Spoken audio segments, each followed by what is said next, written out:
공식 활동을 마무리한 박영수 특검이 우병우 전 민정수석의 구속영장을 재청구하면 무조건 발부될 것이라고 말했습니다. 네, 또 우 전 수석의 개인 비리나 수사 외압 의혹 등을 입증할 단서도 확보한 것으로 알려졌습니다. 네, 취재기자 연결합니다. 이종원 기자. 네, 특검 사무실입니다. 예, 오늘 낮에 박영수 특검이 출입기자단과 오찬을 하면서 간담회를 했는데요. 여기서 나온 얘기인데요. 구체적으로 어떤 얘기를 한 겁니까? 네, 오늘 낮 출입기자단과 이 박영수 특검 또 이 특검보 등 수뇌부가 석 달 만에 오찬 간담회를 했습니다. 이 취재 기자들만 참석하면서 이 현장 모습을 카메라에 담지 못했는데요. 이 자리에서 박영수 특검은 이 대부분 수사가 잘 마무리됐다고 평가하지만 우병우 전 수석 사건을 종결하지 못한 채 검찰로 넘긴 부분이 가장 아쉽다는 견해를 밝혔습니다. 그러면서 이런 발언을 내놓았는데요. 말을 그대로 옮기면 우병우 전 수석의 영장을 다시 청구하면 이 100% 구속될 것으로 생각한다. 이렇게 말했습니다. 네, 그렇다면 그렇게 판단한 근거는 어디에 있는 건가요? 네, 이 가족회사 정강의 회사 돈 횡령 의혹과 세월호 수사 외압 의혹을 근거로 들었습니다. 이 두 가지 모두 앞서 특검이 청구했다가 기각됐던 구속영장에 포함되지 않은 내용인데요. 먼저 가족회사 정강의 횡령 의혹과 관련해선 잘 설명되지 않는 부분이 많다고 했습니다. 횡령 혐의를 입증할 단서가 포착됐다는 의미로 해석되죠. 또 검찰이 해경의 세월호 부실구조 의혹을 수사할 당시에도 우 전 수석이 외압을 행사했다는 결정적인 물증을 확보한 듯한 발언도 내놨습니다. 자, 이제 수사가 끝난 상황 아니겠습니까? 이렇게 오늘 발언 작심하고 한 것 같은데요. 배경은 뭐라고 봐야 되는 겁니까?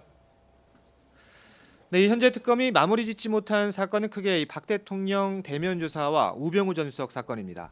박 대통령 대면 조사는 외부적인 변수가 있지만 우 전 수석 수사만큼은 곧바로 착수해야 한다는 발언으로 해석되는데요. 검찰을 향해 다시 한번 우 전 수석의 영장 청구를 촉구하는 말로 풀이됩니다. 조금 전 속보로도 전해드렸는데 검찰은 김순환 검찰총장의 지시로 검찰 특검 수사 이전에 구성됐었던 특별수사본부를 재가동하기로 결정을 했습니다. 앞서 특검은 이 수사 기간 종료를 코앞에 두고 우 전 수석의 구속영장이 기각되자 불구속 기소를 하지 않고 사건을 그대로 검찰로 넘긴 상태입니다. 네, 그런가 하면 최근 언론 보도로도 알려졌었죠. 우 전 수석과 검찰 수뇌부 사이에 전화 통화 기록에 문제가 되고 있는데 이 부분에 대한 언급은 없었습니까?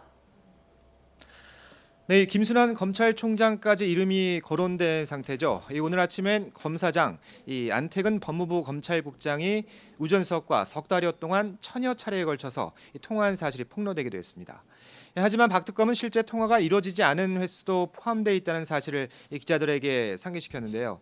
검찰의 수장이나 인사와 정책 기능을 수행하는 법무부 검찰국장의 업무 특성상 통화 사실 자체만으로 의혹을 확대해서는 안 된다는 말도 덧붙였습니다. 이제 막 수사를 시작해야 하는 검찰의 길을 꺾어선 곤란하지 않겠느냐, 이런 개인적인 견해도 밝혔습니다.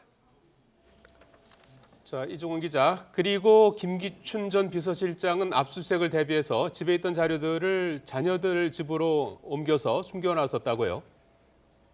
네, 그렇습니다. 앞서 특검은 김기춘 전 실장이 압수수색을 대비해서 상당 분량의 자료를 빼돌린 사실을 포착했었는데요. 동네 CCTV를 샅샅이 뒤진 결과 아들과 딸 집에 자료를 숨겨놓은 사실을 포착했던 것으로 확인됐습니다. 김 전 실장 아들이 건강이 매우 좋지 않은 상태였기 때문에 무리한 압수수색이었다는 일부 비판이 있었는데 이 같은 사정 때문에 최대한 예의를 갖추고 해당 자료만 건네받아 나왔다는 게 박 특검의 설명입니다. 박 특검은 김 전 실장을 구속한 이 블랙리스트 수사가 굉장히 어려운 수사였지만 문체부 담당 부서나 퇴직한 고위 공직자들이 관련 자료를 보관한 채로 특검 수사를 기다리고 있었다는 뒷얘기도 공개했는데요. 다만 박 특검은 이 블랙리스트 사건이나 이재용 삼성전자 부회장 사건의 경우 사건 기록도 방대한 데다 초호와 변호인단을 상대해야 하는 상황이라며 세기의 재판이 될 것이라는 표현으로 험로를 예상했습니다. 네, 박영수 특검이 수사 착수 이후에 공식적인 자리에서 발언을 한 건 오늘이 처음인데요. 이번 수사에 대한 전반적인 소회도 밝혔을 것 같습니다. 뭐라고 하던가요? 네, 일각에선 이 삼성 특검이라는 비아냥이 있었죠. 박 특검은 이 부분도 오해가 있는 것 같다며 이번 파문이 국정농단과 이 정경유착이라는 두 개의 큰 고리로 이루어졌다고 평가했습니다. 국정농단의 당사자인 최순실 씨가 이 기존에 있던 정경유착을 활용한 셈이라는 건데요. 이 대표 기업인 삼성수사가 선행된 것일 뿐 이제 수사 틀이 만들어졌으니 검찰 수사에서 남은 이 대기업 의혹이 해소되길 기대한다고 말했습니다. 이외에도 박 특검은 박 대통령 대면 조사가 무산된 것과 이 청와대 압수수색 불발이 아쉬운 대목이라고 평가했습니다. 특검은 오늘 남은 수사 기록을 검찰로 보낸 뒤 다음 주 월요일에 열릴 예정인 이 최종 수사 결과 발표 준비에 매진할 방침입니다. 박영수 특검이 직접 발표자로 나설 예정으로 현재 발표문도 직접 작성하고 있는 것으로 알려졌습니다. 지금까지 박영수 특검 사무실에서 YTN 이종원입니다.